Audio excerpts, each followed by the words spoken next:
So I stayed in California for that, but I was still lost, Reb. I was still drinking. I was still dating everybody. I didn't have the ability to be monogamous. I didn't have, I was smoking cigarettes like a chimney. I was doing cocaine. I was problems. And Reb, I went to Costa Rica. I did this medicine with a shaman, and what happened in that journey is I met God, and that day was the start of that was 2014, and that was really the start of the second phase of my healing. Peace and riches blessings. I am Michael B. Beckwith, the host of Take Back Your Mind.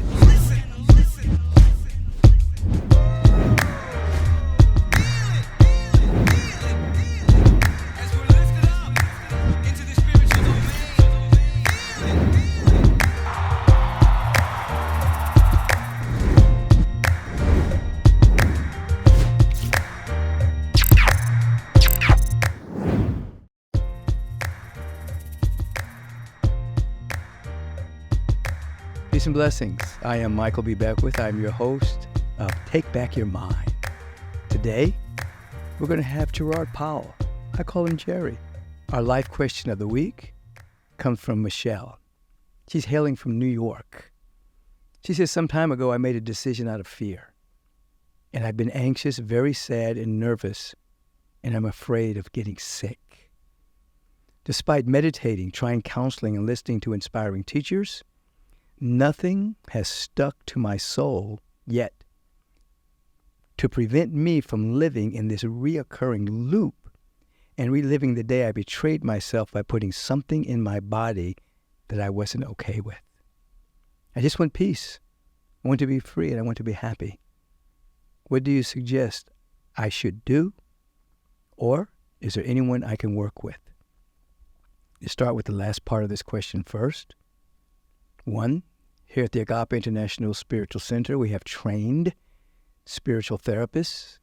We have a prayer ministry that you can call, and someone will do activated affirmative prayer with you. Now, I want to be happy and I want to be free. In order for you to come out of this reoccurring loop, there's going to have to be some kind of self-forgiveness. You can't shame and blame are not spiritual practices. Even though the ego would have you in that loop of shame and blame, I wish I woulda, coulda. I wish I would have made a better decision. I wish I would have made a higher choice. You did not. So you have to totally accept what you did without shame and without blame. So one is total acceptance. Total acceptance is the antidote for any resistance in moving forward. Two, you're going to have to forgive yourself. I'm talking about really, not just mentally saying the words. If you're in a reoccurring loop, that means emotionally you're reliving the experience of the mistake you think you have made. So stop, sit in the chair, put another chair in front of you.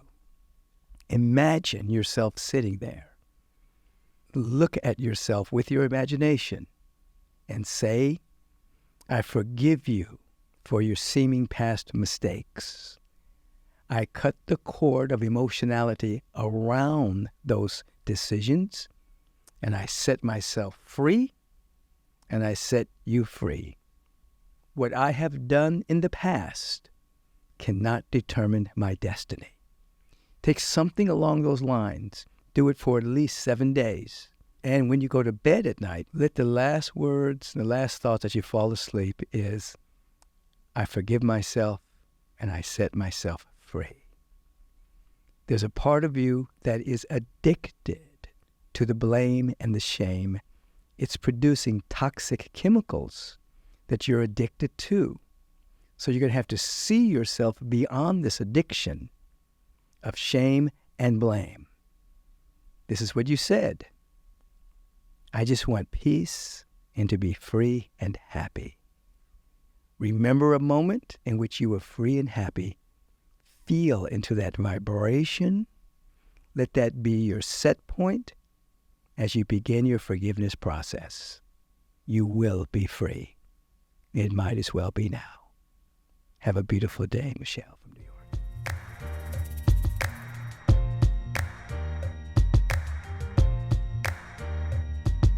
Peace and blessings, everyone, and welcome. If you've been with us before, welcome back to Take Back Your Mind, the podcast that is about allowing for our attention to come under our own dominion. So we're not run by society. We're not run by corporatocracy. We're not run by conditions, circumstances, and situations of the world. We're allowing ourselves to be open and available to wisdom and intelligence, power, the presence that's within us. And by all means necessary, we seek to wake up to this dynamic connection to life itself. I have with me today my brother, Gerard Powell. We're going to have a beautiful conversation about his life, his backstory, the birth of Rythmia Life Advancement Center, and anything else that wants to emerge in this conversation. If you don't know who Gerard Powell is, he's a conscious entrepreneur whose mission at this point in his life is to transform lives. He's the founder and CEO of Rythmia Life Advancement Center, located right now in Costa Rica. It's the go-to program for spiritual awakening and personal transformation, where over 97% of guests have reported receiving a miracle. He founded My Choice Medical Incorporated in 2000. He sold it to a public company in 2004, where the sale concluded in 2007 at a dollar value of over $80 million. After selling My Choice Medical, Jerry experienced a personal crisis that initiated him into a journey of self-transformation through a powerful encounter with plant medicine that transformed and liberated his life. Gerard, as his legal name is, was inspired to create Rythmia Life Advancement Center. Now, I know all about the backstory because I was with him. He's the author of 2 books, Shit the Moon Said, A Story of Drugs, Sex, and Ayahuasca in Truthonomics, and The Science of Allowing Abundance Through Honesty. Gerard Powell, welcome to Take Back Your Mind, man. So glad to be here, Rev. And I'm always just blown away by being in your vibrational presence. You're a hero to me and to many, Thank you for having me. Well, I appreciate that. And obviously our path goes back many years now. And we've seen a lot. Tell us a little bit about how you grew up, and what put you on your initial path that led you to becoming, first of all, a successful businessman. I know you had some curated experiences in your life that brought you to that point. Right. So my thing was, I think, as a kid that had probably dyslexia and ADD and all those alleged handicaps, I didn't fit in the schooling system, and I was a violent kid, probably because I saw others easily doing well in organized school, and I couldn't. And I came from a violent household, so that wasn't received well. And I just became a rougher kid with a lot of problems. And those problems kept multiplying. Yeah, they kept multiplying. And in somewhere in the heart of me, Rev, there was still this desire to contribute something to life in some way that I couldn't put my finger on, but it was there. And so that in itself was a hard but beautiful thing. Yeah, it was a hard but beautiful. Yeah. Right. So how did these hard knocks transform you into a businessman? Obviously, you have some kind of innate entrepreneurial frequency that you carry. You were in jail. You went from I went all kinds of incarceration and having your hands slapped by society. And what was the transition? How did you transition? I believe that by being in a violent upbringing, that I became tuned in to everything around me. So I had a hyper sense of what was going on around me. out of fear, right? So, but all of these things bring gifts if you're able to put up with it, right? So I think that gave me a great sense for reading people and reading situations. And I started out with little businesses, and I saved my first $1 million by the time I was in my 20s, right? And that's when $1 million, you'll remember, you could buy stuff with $1 million. What year was that? Back in the what? The 80s? 80s. $1 million was $1 million. $1 million was $1 million, you know? Very funny, right? And I went from that to you know, to the plastic surgery business. I made a lot of money in the plastic surgery business, but by the time I received my money, my life was a wreck, a real wreck. I had a cocaine problem, an alcohol problem, a problem with women, a sex addiction. I had a beautiful wife and 2 great kids, and my wife pulled the plug after 20 years and said, my wife was a good person, really, and deserved more than what I was giving her, and just the truth of it. Right. So about that time, Rev, I went to Passages Malibu because I thought it was just a drug and alcohol problem. I thought, hey, fix this and we're good to go, and I'll get back on the bicycle and go make more money and da da da da da. And strangely enough, at Passages on Sunday, you had the opportunity to go to the Agape Spiritual Center or go to the Topanga Mall. And I said to this dude next to me, I said, what is this agape shit? And he said, oh, this is it's church. So I said, F this, I'm going to the mall, because I was sick of church. I thought it was regular church. Right. So I went to the mall for a couple Sundays, and then they wouldn't let you go to the mall alone. So they sent a tail with me because there were bars in the mall in Topanga. Right. So I got sick of dealing with a tail, and I didn't like the guy that they assigned to me. So I asked him, I said, look, if I go to this agape place, do you have to come? And he's like, no. I said, great, that's where I'm going next week. So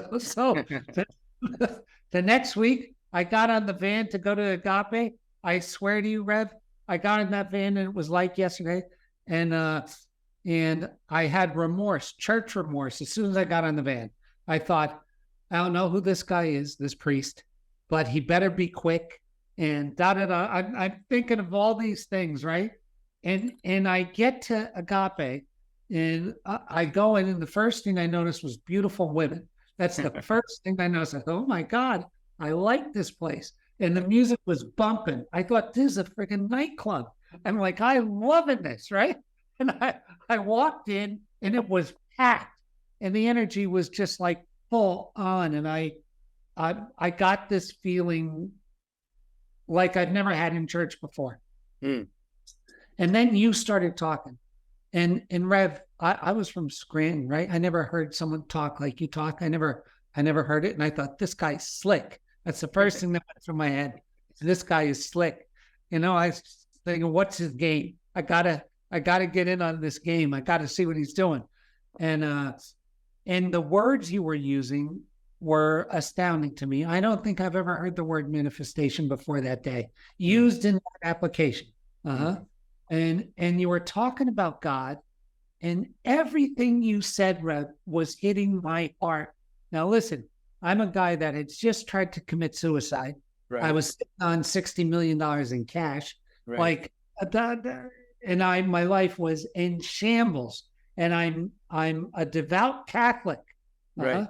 And I'm in this place, and you're talking about God, and you said something. You said the word she. And I was like, she?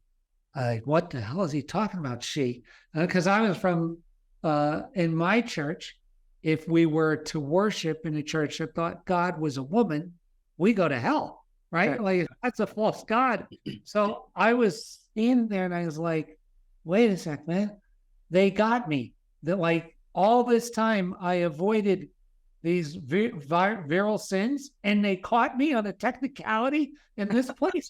I was going to hire an attorney to speak to St. Peter. So when I died, I said, look, they tricked me into coming here. I was super scared. But then, Rev, what I got, this is how screwed up I was. I said, holy shit, I'm going to go and tell this Beckwith guy that God is a boy.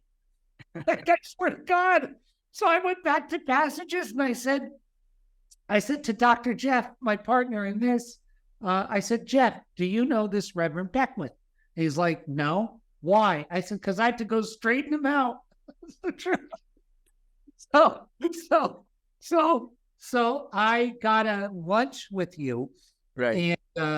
And they let me go to the Fairmont in Santa Monica alone. And Rev, I was drinking.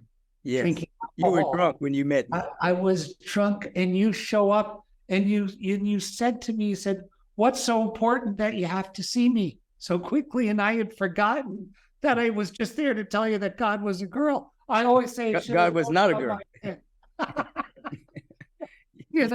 And you were so kind to me. I remember parts of that day, and a lot of it I don't, but you were so kind to me. And at the end, you said to me, look, I see you're struggling.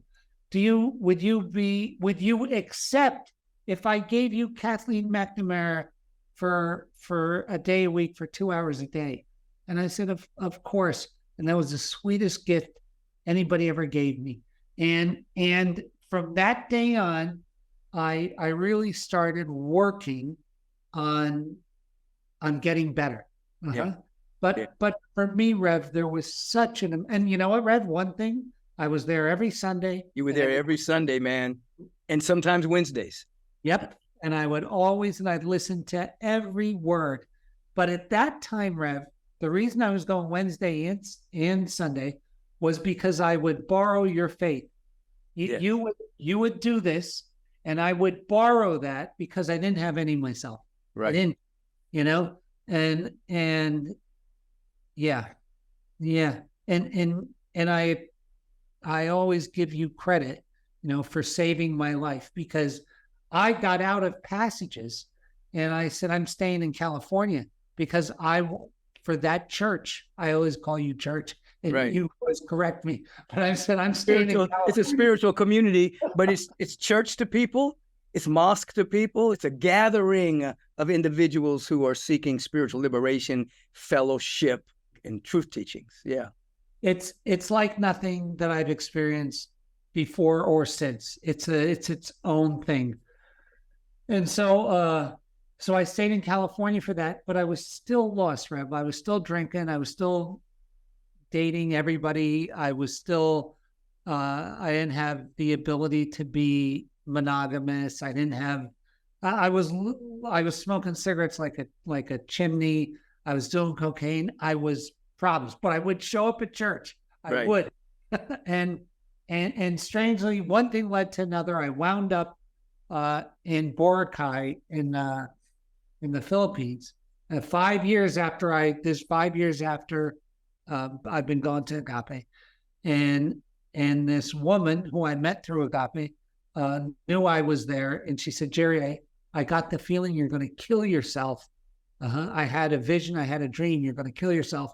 Can I talk to you? I said, well, I'm in Boracay. She said, I'm doing a no-speak retreat in Cebu, and I'd love to stay with you for a couple of days. And she came and she told me exactly how I was going to commit suicide, and she told me the truth, and it was true. So her vision was real. And she told me, go to Costa Rica and do this medicine. I know a guy who did it, and it changed his life forever. And Rev, I went to Costa Rica. I did this medicine with a shaman, and what happened in that journey is I met God. I was shown what happened to me as a little boy. I was sexually abused. I never knew it, and as soon as I saw it, I knew it. And then she took me through how the universe works, and it was everything you said it was. And I came back from that, and I called you, and I said, Rev, don't worry. You're right. I remember you said I had this medicine journey, and everything you've been saying is the truth. So I said, Jerry, I know I've been speaking the truth. Now you know. Don't worry, you're right. Don't worry, you're right. Don't worry, you're right. I was like thinking, I don't know what I was thinking, but I was so excited to tell you. And that day was the start of, that was 2014.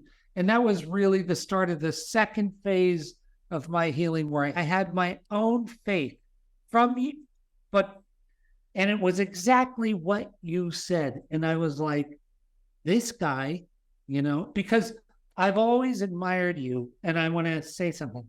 Of all the folks I've ever seen that were public speakers, nobody comes close to you. Nobody. And I know you've been doing it for a couple of weeks. So you're so you're good at it, but nobody has ever, and I always admired you for that. But it's what's behind it. Yeah. That's the real beauty. It's that you're talking about truth. And ever since that day that this has happened to me. So what has really happened to me since then? I don't smoke cigarettes, not one. Can't take it. I drink alcohol about on 6 occasions a year. I used to drink alcohol every day. I get up every morning and pray. I get up every morning and work out. I get up and I try to run and we created the center with 15,000 people come to this center and had this life-changing experience. And I've been able to give that. And I want to say something, Rev, that is really heavy on my heart, that I want to talk about. Like, people who say they want to follow you, who say they want a better life, who say that they want to be awake and know the truth. It's easy to say. Right. It's hard to do. It's hard to do. And when we talk about it being easy to do, as many people in your profession talk about, oh, how easy it is, it's not an accurate representation. No, you tell the truth about it. It's simple, but it's not easy. Correct. The practices are simple, but to overcome your ego, to overcome all the ways that you protect yourself, or to overcome all of the excuses that you use to stay the same and try to change other people, that's not an easy task. It takes a sheer power of intention and practice. It's simple. We can lay out something very simple for people to do, but it's not like an easy thing to do, to break a habit that has been curated by the ego desiring to protect you.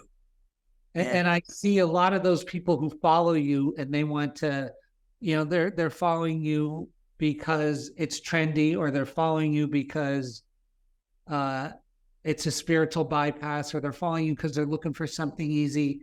And anybody who does that, one night on the medicine, it showed me, it said, because sometimes the medicine speaks to me in sports terminology because I'm so thick.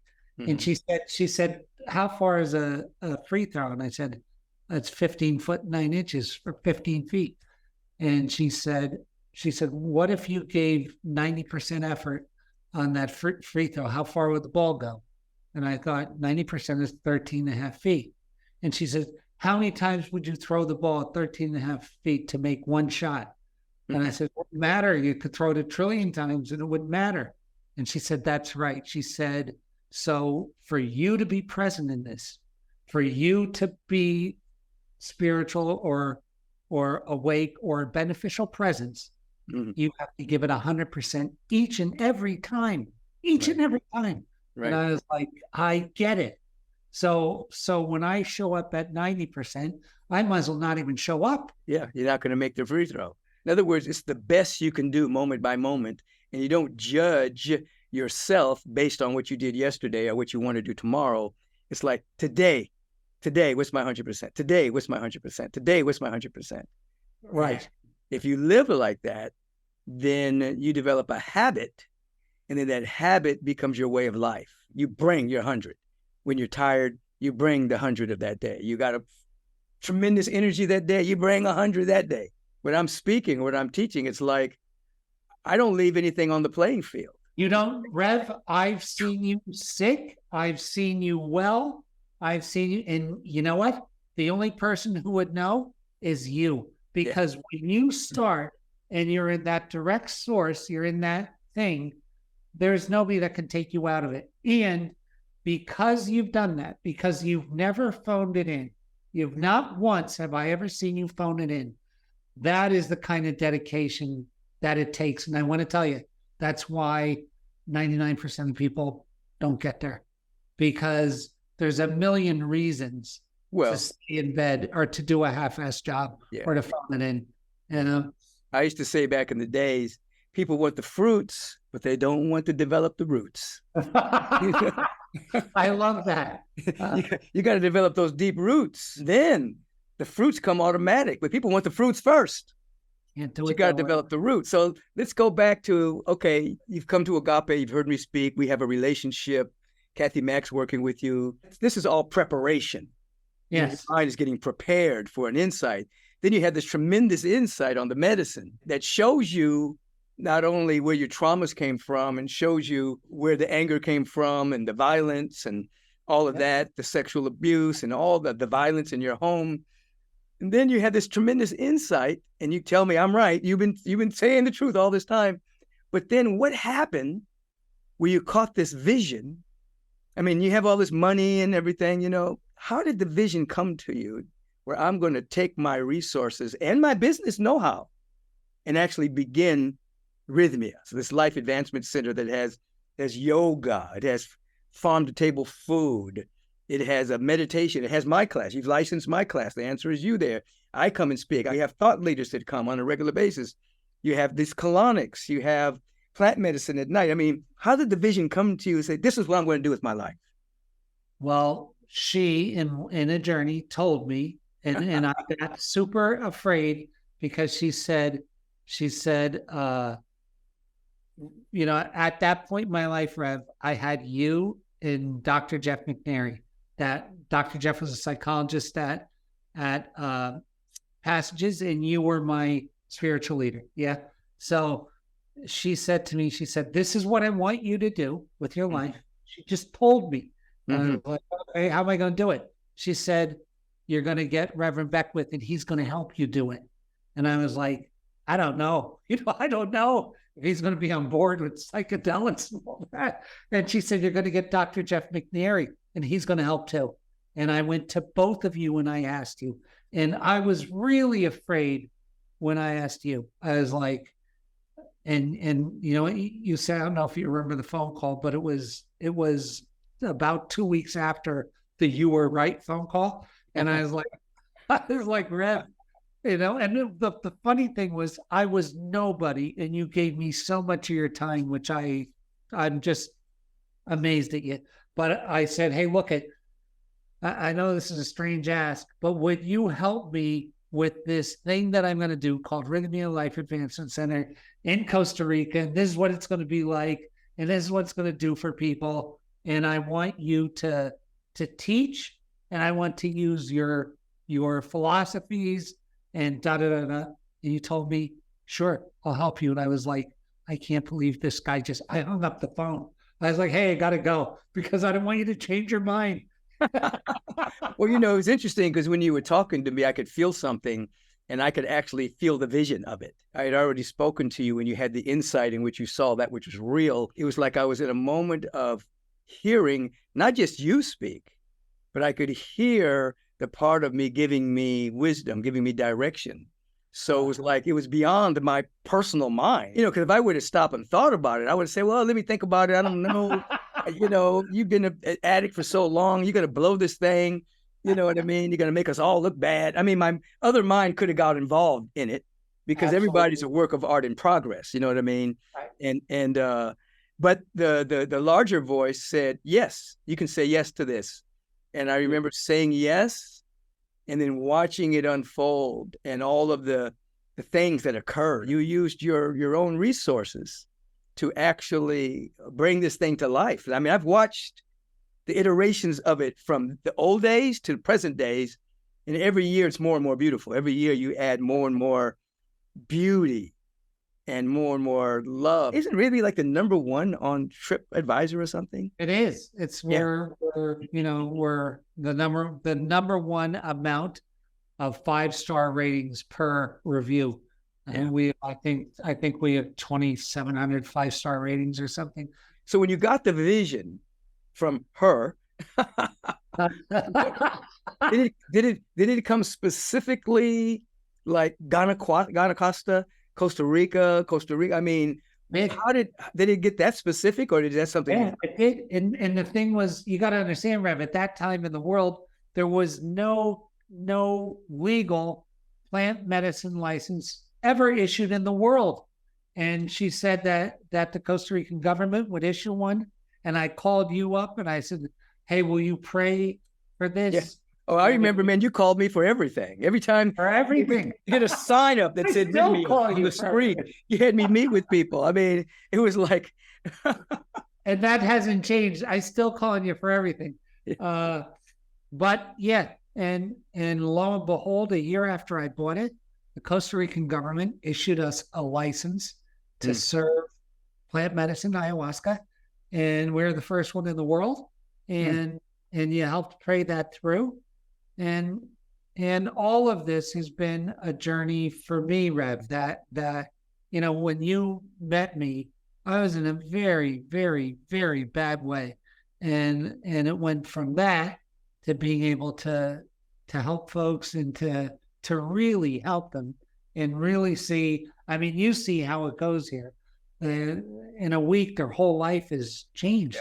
Yeah. Their whole life. Tell a little bit about the programs that are actually there. It's a program and it has so many different facets. There's metaphysical teachings every day, your program every day. There's breathwork, meditation, yoga, personal counseling, the colonic. We have stem cell therapies. We have all of this in 1 week. And you check in someone and you check out someone else. And not only that, Rev, but on our board with you, right? We have Martin Luther King's son. We have you. We have Kelly Slater, the greatest surfer of all time. Cesar Millan, the dog whisperer. Tony Coe from NYX Cosmetics.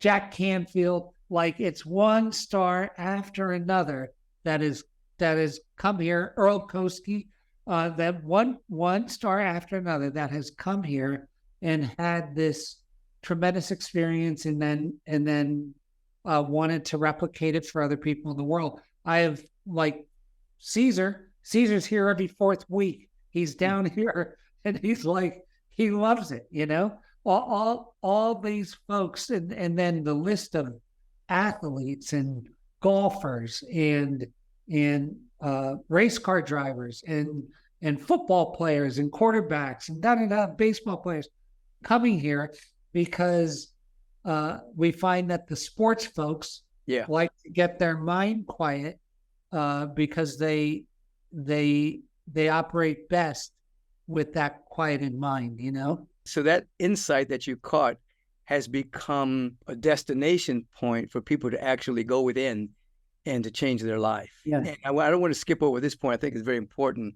And that is, you have actually a license from the Costa Rican government to administer ayahuasca. Yeah. And the other part I don't want to skip over too is that you have actual shamans that assist people in their journeys for those who choose to journey. And I say that because people ask me about ayahuasca and things like that. And I'll say, listen, plant medicine has been in existence for hundreds and hundreds of years. It's a part of a tradition. I say, what I don't like about it is these fly-by-night shamans. People go to Peru for 2 months and they call themselves a shaman and they have parties and they bring people in and they don't really have the gravitas or the experience to help people navigate through that which would come up during a journey. But you have authentic shaman. Oh, yeah. To give you an idea of the scale, when we started, Rev, we had 13 employees. Today, we have 200 employees, 41 on the holistic team. We serve more plant medicine, more ayahuasca than anyone has ever served in the world here. It's what we do, and we're good at it. And were in a lineage of Colombian shaman that deal with the medicine in a very specific and particular way. And we've been super lucky and super safe, and we've just been blessed, with a business that makes such change for so many people. But I agree with you; it's an important part that. And listen, a lot of folks come and decide not to do plant medicine. It's optional. They do all the other modalities and still have great transformation. Absolutely, yes. Yeah. So it's not mandatory. But let me ask you this. You have a book, and so when I say the name of the book, I'm not doing profanity, but it's called Shit the Moon Said. And I want you to break down the title and what it means. What is the basic premise of your book? When I went to Costa Rica to have my journey, and I took the medicine, I left my body and I went actually to the moon. And the moon represented God to me at that time. And she would not talk to me, but she would type on a screen at the moon. And she would tell me all of these truths of life about the things that you spoke about my past and about who I am in my core, and that my soul had become fractured or fissured. And she was gifting me a soul reclamation or a soul merger, where that and the things that she spoke of in that night, that 15-hour night of me being on this journey, all of that was recorded. And that was the basis of the book. Things that were, so when she would type, I would talk and say what she's typing. And that's the basis of the book. And the book is just about truth, redemption, transformation, the love of God, how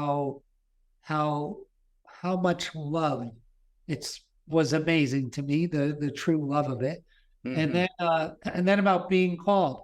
And all of us are called. All of us are called to be a beneficial presence. And when we say yes, right, that's when the fun begins. That is the the whole reason. And so one of the journeys that I had with her, because I deal in balance sheet, she says, listen, you go from being a liability to the world to being an asset. Yeah. And in this transformation, you go from what's in it for me to what can I give. And in the what's in it for me, it's very sad, broken, disheartening, tragic. All that happens in the what's in it for me. Right. And as soon as you go to the what can I do for it, it gets joyous, happy, real, rich, juicy. All those things happen once you're out of entitlement. All of it. Right. So that's the stuff that she was talking about in that book, and about how most of us, spend our life like, what's in it for me? Oh, that Dave got more than I got. Sam got more than me. Nancy got this and I didn't get anything. Tom's good looking and I'm not. This is that and that. And once you get up, you leave all of that when you decide to go to the other side, all of it. And yet over on that side, it is hard because it's simple, but it is hard because there's so many things that want to drag you back to the liability side of the sheet. So you really have to have a daily practice and have a teacher like Michael Beckwith, have some time to read, but more importantly than anything, you know what, Rev, all of your talks, all of your stuff can't compare to how you show up on Sunday. So what I mean is that the talk is great information, but the proof and the value is watching you give it all, because if we can't give it all, we can't participate. All of us have to give it all. Now, There's a million guys out there selling programs on the internet, shortcuts to happiness, shortcuts to riches, shortcuts to pleasure, shortcuts, and it's all bullshit. And the thing is, because in reality, when you decide to give rather than get, it is a lifetime commitment. Yep. And it's a hard process. That is the teaching in a nutshell. I always say, you move from living to get to living to give. And people don't understand that. I try to break it down for them, that people will say, well, I don't have that much to give. I don't have this. I don't have that. But if you wake up and say, I want to contribute, I want to live to give, the universe will provide a way. Khalil Gibran talks about the fact that the hands of the givers are never empty. By universal law, if you live to give, I love that. Ways are made. It's law. It's not like a personal belief. It's a law. And sometimes people think they have to have a lot to give. You can give somebody a smile. You can just wake up every day and say, okay, what is my assignment today? How do I give today? And what will come into your environment will be a way that you can be of service. Yeah. And then as that becomes a habit, then your giving becomes bigger, but your living becomes bigger.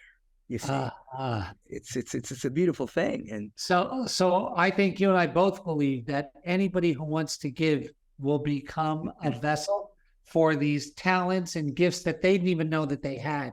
Right. And you know what, Rev? Anybody can give 100% and be something.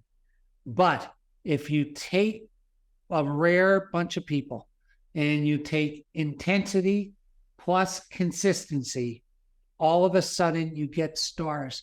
And by stars, I mean you get Michael Beckwith, you get Michael Jordans, you get Tiger Woods, you get these anomalies.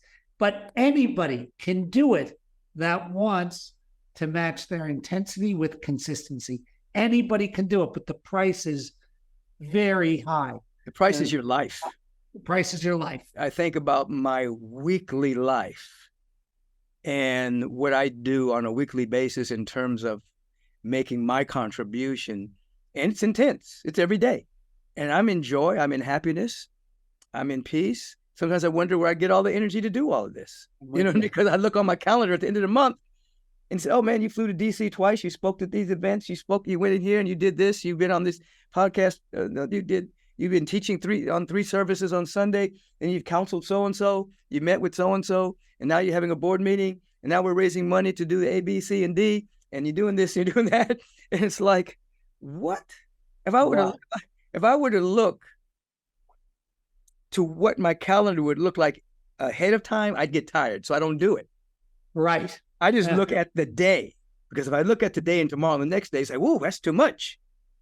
But if I just look at today, I'm good. I love that. And the next day, just so people know, if you ever go to Rythmia, Jerry actually tells his story. Self-abuse, drugs, alcohol, everything. He tells the story with such transparency. There's nothing hidden. He bears everything about his experiences and brings people to the realization that it doesn't matter how many mistakes you've made. Don't call them mistakes. Doesn't matter where you have come from. Doesn't matter the roadblocks, the obstacles, the challenges. If he can do it with where he's come from in his violent past and be a greater version of himself, everyone can do it with intensity, dedication, intention.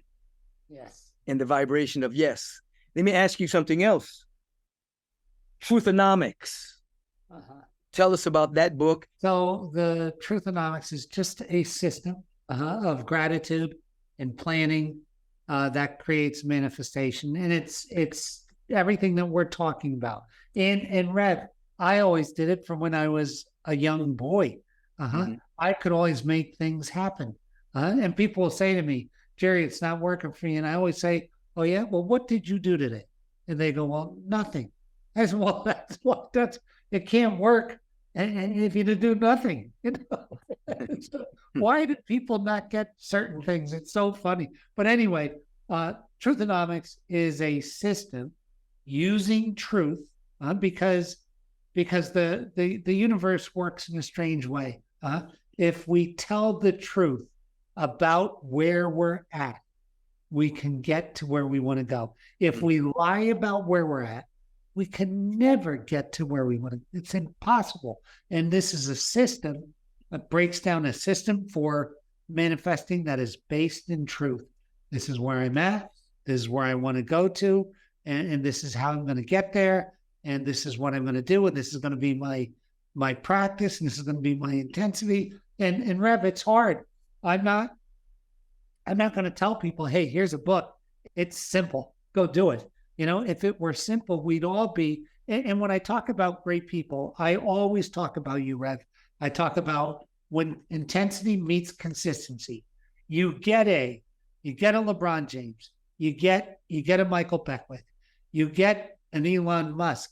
You get these things happen, and they are anomalies. But each one of us can get this. Each one of us can be. We're given the same tools. We're given the same opportunity.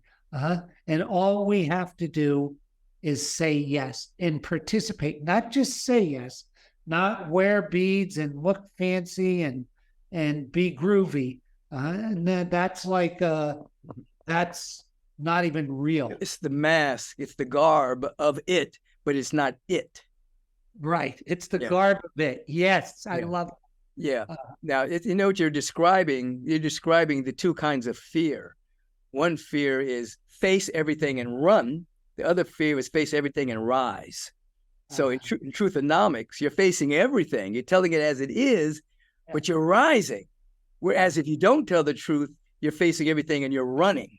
Right. And then you use all kinds of compulsive behaviors, coping mechanisms, defense mechanisms to be pseudo-happy, counterfeit happy, as you're running from the truth of where you're at.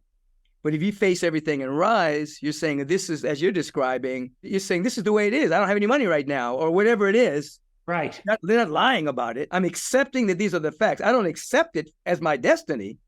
Correct. But I accept that these are the facts. Right. And then total acceptance is the antidote for resistance. I love that. If you totally accept something, then resistance starts to fade. But if you don't accept it, then you stay in resistance. If a relationship is over, you have to accept that. You can't pretend, I wish I would have, could have, I wish he should have done that, I wish I would have, I don't want it to be over. No, it's over. And if you accept it, you just accept it's over. Right. Then resistance disappears, and then you're able to curate better versions of yourself. You're able to learn from the lessons. And then the lessons then become blessings.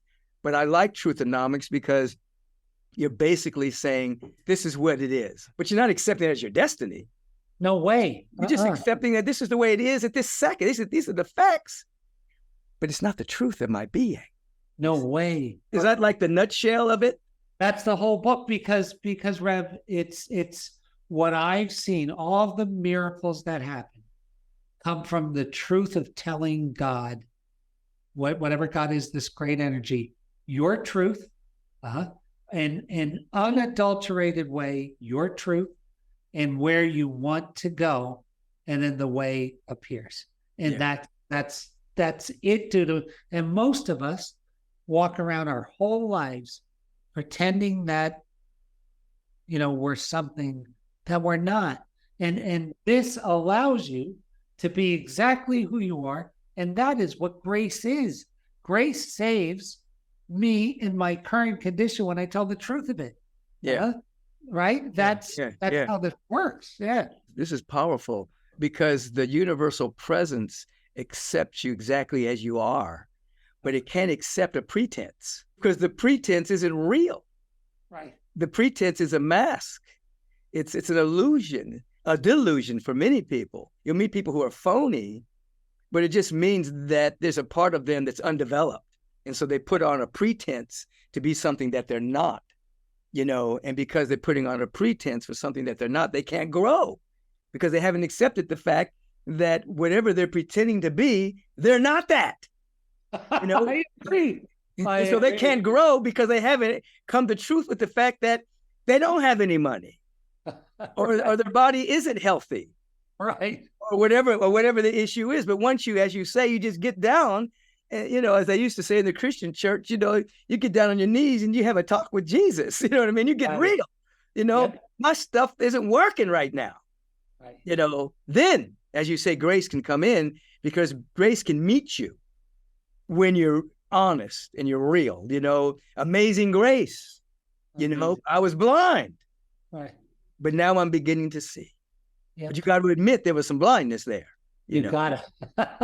And I always appreciated that as you told your story, you didn't leave anything out. No way. You just said, hey, this is who I was. This is, I thought I was, my ego ran amok. I pick an argument with a stranger. Just to argue. I win. Just to be right. Just to be right. It's been a wonderful journey just watching the different iterations of Jerry and watching you deal with the challenges that have come along the way. Oh my God. The building of Rythmia and the building of yourself. We're not talking a life without challenges. No way. We're saying we're going to have challenges, but you learn how to navigate through them differently. Yeah. And Rev, if it weren't for you to get me through some of that, when I would be under attack by lies or whatever the things are that had showed up over the years, you would always say to me, well, you're the one that picked this. Like, if you're not man enough to put up with what's coming, then you're in the wrong thing. And that was the best. If you ever at that point were to have coddled me or told me some BS to get me through, it wouldn't have worked. But you told me the truth. You said, look, when you bring a lot of light, these things can happen, and roll with it. And he's like, roll with it. I want it to go away. Exactly. It's coming to make you stronger. It's coming to make you rise. It's also coming to have you look at your own darkness and change it. The same thing that happens when you're on medicine. It shows you your stuff. Nobody's attacking a couch potato. Somebody that's laying on the couch, eating potato chips, binge watching all manner of mindless stuff on television. Nobody's attacking them. Nope. They're only attacking somebody that's about to do something. If you are doing something outside of the present paradigm, you want to change some lives, you want to bring some light, you're going to be attacked. They're going to say, oh, who are you to do this? I know you. I know your past. I know what you did. I know what you said. No. You're going to be attacked. But if you don't want to be attacked, just play small. Exactly. It's easy to do it. You don't want to. That's what you said to me. You said you want to then shrink it up. Yeah. If you don't like it, shrink it up. And I'm like, I don't want to shrink it up. You're like, you better listen. When I started Agape many years ago, I was the Antichrist. I was the devil. The Christian churches told people that if you come to Agape, just like you believed, people come to Agape, you're going to hell. Yes. He's talking about Mother, Father, God. The Christ presence is within you. It's not just Jesus. That we all have the potential to grow into our greater. Oh my God, man, I was attacked and maligned, and but you know what I would say? That's an interesting perception.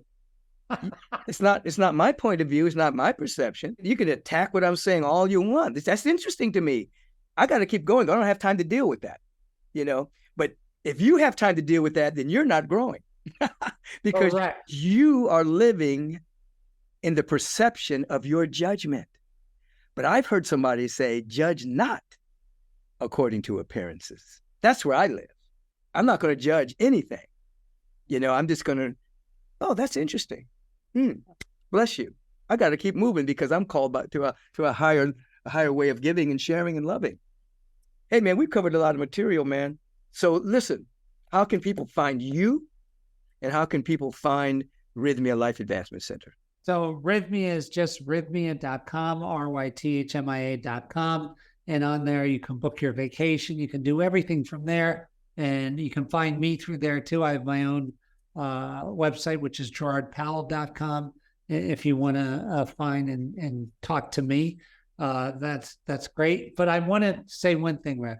I thank you. And to this day, you don't quit. You don't stop. You don't slow down. You're someone I really, really, really look up to for bringing it all the time. And this is the greatest thing. If you see people who bring it all the time, they live forever. And if you see people, it's the truth, because for some reason, none of these illnesses get these people who get up every day and bring it. They don't. They get everybody who's trying to hide and shortcut life itself. They get all the shit. But you're a role model for how to be in the world. And I'm forever grateful that you're my friend, and you've added so much to my life. So thank you, Rev. Thank you, Jay. I appreciate you. I'm proud of you. I was just in Santa Fe, and I went to book a massage, and the lady says, I met you at Rythmia. Here's my picture of us together.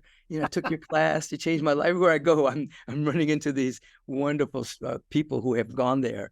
And it's beautiful. It's beautiful what you've done. Going back to what you were saying about longevity, they interviewed all these people who lived over 100, and they all had something in common. They all had different diets. They all had different parts of the world.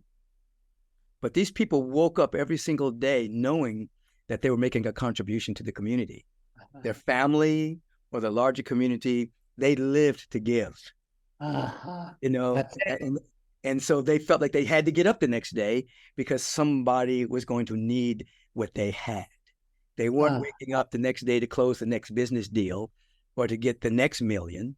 You know what I mean? They were waking up to contribute. And yeah, many of these people were prosperous. Many were wealthy, but they weren't waking up to get. They were waking up to give. So isn't that the thing? That's it. Check Jerry out. And matter of fact, I teach there a minimum of twice a year. Yes. I teach there in January, and I teach there in July, maybe like the latter part of June, beginning of July. It just depends on how the schedule is rolling. But I'm not the only one that teaches there. Other thought leaders come in during the course of the year, and they teach. One of my great students, Reverend Kim Terranova, she teaches the Answers You every week. Sometimes we have a guest teaching that, also people that we have trained. So you're going to get the metaphysics, you're going to get the food, you're going to get the meditation, you're going to get the yoga, you're going to get the colonics, you're going to get the breath work. And then as Jerry said earlier, they have the licensed ayahuasca. They have medical staff there. Let me say something else. The grounds are beautiful. The beautiful swimming pool. Is it saltwater swimming pool you have there? Yes. Yeah. We meet at the pool, we swim, go to the ocean. It's a beautiful place. Jerry, thank you for your time. Thank you for the great work you're doing. And we both can say this, we're just getting started. I love that. I agree. Just getting started. True. So God true. bless you, brother. God bless you, Rev. Have a beautiful day. Thank you. All right, everyone. That's Jerry Powell. GerardPowell.com, Rythmia.com. Have a beautiful day.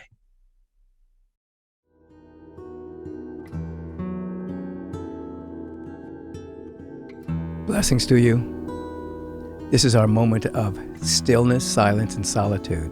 Obviously, this isn't a long meditation. They're always around 5 minutes, a little more, a little less, just to have a moment of centering and an encouragement to have a moment of centering every day of your life. Now, don't think about it every day of your life because that may seem foreboding to the ego. Just one day at a time. You brush your teeth every day. You clean up your body every day. You probably have a meal at least one time a day. So you can have a moment of stillness every day. A few moments of just turning within and getting a sense of your oneness with life. And then going back into your day with the eternal in your step. We just had Jerry Powell speak about the fact that he had an insight in which he was shown who he was. He really was, beyond the trauma and the drama, the abuse, and was able to merge back to his real identity through the help of spiritual technologies, agape, and in his case, plant medicine. So we're going to have a meditation in which we can ask a question. There's 5 W's. Who am I? What am I? Where am I? When am I? And why am I? You can enter into meditation on any of those W's, and it'll eventually take you into the sublime. I'll tell you a little bit about who you are and what you are, but it doesn't mean anything until you meditate and you actually have the insight yourself. You just have intellectual knowledge. But who you are is a unique expression of the what. There's never going to be another one exactly like you because you're unique. You are a who, means you're a unique expression of the what. What is the what? The what is the presence of life that's never an absence. Some call it God. Some call it life. Some call it love, beauty, intelligence. When are you? Eventually, you discover you're now. You may have lived in the past. You may have lived in the future. You may have lived in the present. But through insight and revelation, you burst forward and you live in the now. Why are you? You're here to reflect and reveal the entire cosmos according to your unique pattern. So the who, the what, the when, the why, and the where. Where are you? You may not know this, but you're at the center of the universe. You're at the center. Why? Because the center is everywhere and it has no circumference. We see in part. We see separation. So we say, somebody's over there and I'm over here. But that's talking about the body. In terms of spirit, we're at the center. These things that I've just told you, it doesn't amount to nothing other than giving you some intellectual understanding. It amounts to something if you have practice of meditation. At some point in your meditation, you have an insight in which the eternal truth becomes active in your awareness. And at that moment, you may discover who you are, what you are, when you are, why you are, where you are. It may not come exactly like I've just described, but it'll have those components. So let's sit for a moment. And let's just deal with one of these W's. Let's deal with, who am I?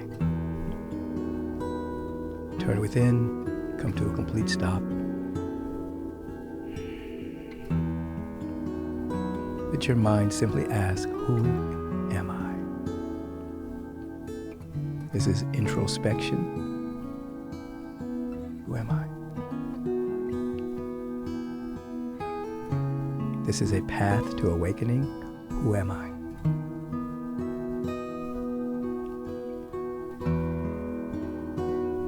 All manner of things may emerge. The surface things may emerge first. Oh, you are a man, you're a woman. You're a they, you're a them, you're a trans. You're black, you're white, you're straight, you're gay. You're from a particular city. You're a graduate, you're not a graduate. It may give you all of these temporary things. You have a particular job, but that's not who you are. Those things come up to be released. That's all temporary. Who am I?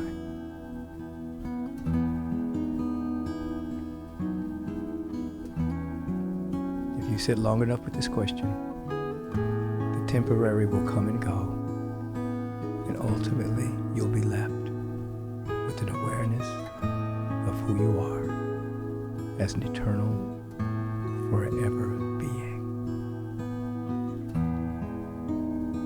Who am I?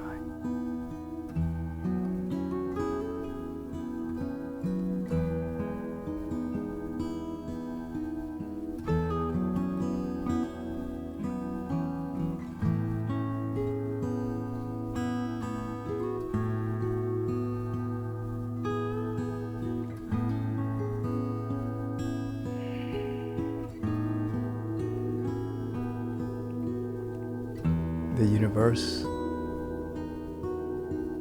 the universal presence through universal law will answer every question that you ask. Your subconscious will go on a hunt for it. The super soul of you will curate it for you as an insight. Who am I? We give thanks that we're having a greater and greater realization that we are all unique emanations of the Most High. Here to reflect and to reveal the Most High as only we can. We give thanks that the answer to this question will keep coming to us. Even as we sleep, drive a car, whatever we're doing, the answer will emerge through us. It's happening now. And so it is. Amen. Thank you so much for your participation. Your soul is very happy that you just had the pause to refresh. You took a pause for the cause to refresh your soul. Take back your mind. Peace and blessings.